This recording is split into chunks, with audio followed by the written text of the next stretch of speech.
Good morning students. आज हम science में चैप्टर 6 रासायनिक अभिक्रियाएं एवं उत्प्रेरक पढ़ेंगे, जिसमें सबसे पहले फर्स्ट टॉपिक दिया हुआ आपके भौतिक एवं रासायनिक परिवर्तन। भौतिक परिवर्तन किसे कहते हैं? पदार्थ के भौतिक गुणों में अगर कोई परिवर्तन होता है तो उसे हम भौतिक परिवर्तन कहते हैं। अब पदार्थ के भौतिक गुण कौन कौन से होते हैं? जैसे पदार्थ का रंग, उसकी अवस्था, उसका आकार, उसका आमाप, साइज और उसकी गंध, इन सब में अगर कोई परिवर्तन होता है तो उसे हम भौतिक परिवर्तन कहते हैं। लेकिन उसमें पदार्थ के रासायनिक गुणों में कोई परिवर्तन नहीं होता है। जैसे कि उदाहरण के लिए जल द्रव अवस्था में होता है। अगर उसे हम गर्म करते हैं तो वो गैसीय अवस्था वाष्प में बदल जाता है, और अगर उसे हम ठंडा करेंगे तो वो ठोस अवस्था बर्फ में परिवर्तित हो जाता है। तो जल का जो ये परिवर्तन है, इस परिवर्तन को हम भौतिक परिवर्तन कहते हैं।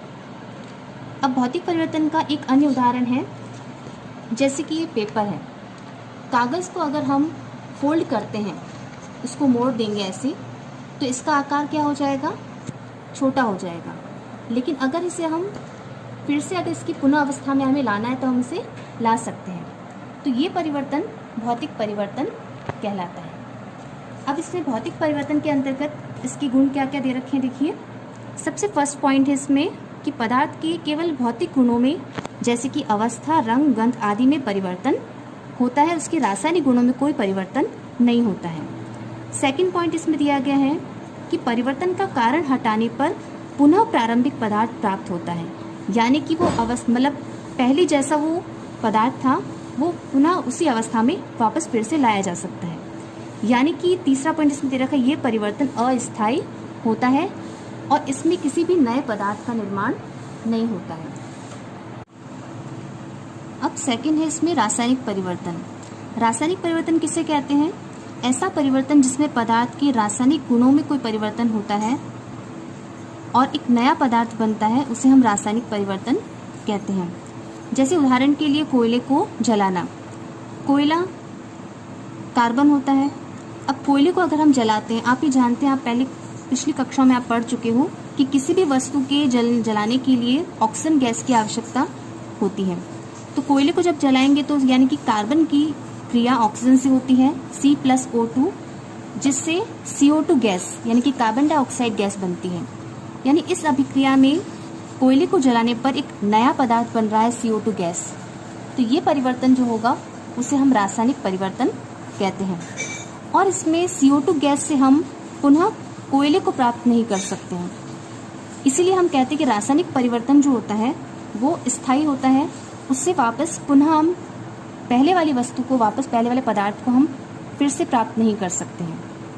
इसी का और उदाहरण है रासायनिक परिवर्तन का, दूध से दही जमना और लोहे पर जंग लगना। लोहे पर जंग लगना भी एक प्रकार का रासायनिक परिवर्तन है।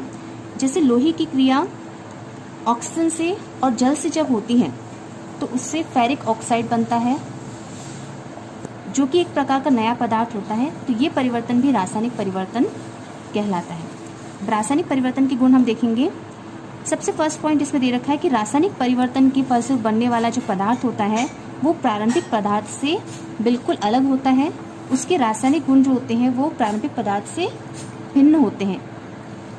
सेकंड पॉइंट, इससे हम पुनः प्रारंभिक पदार्थ को प्राप्त नहीं कर सकते हैं, और ये परिवर्तन जो होता है वो स्थायी होता है। और फोर्थ एंड लास्ट पॉइंट इसमें दे रखा है कि इसमें नए पदार्थ का निर्माण होता है। तो आज हमने पढ़ा भौतिक एवं रासायनिक परिवर्तन। भौतिक परिवर्तन किसे कहेंगे हम?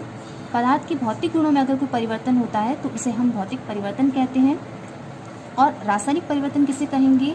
अगर पदार्थ के रासायनिक गुणों में कोई परिवर्तन होता है और एक नया पदार्थ बनता है तो उसे हम रासायनिक परिवर्तन कहते हैं। Thank you.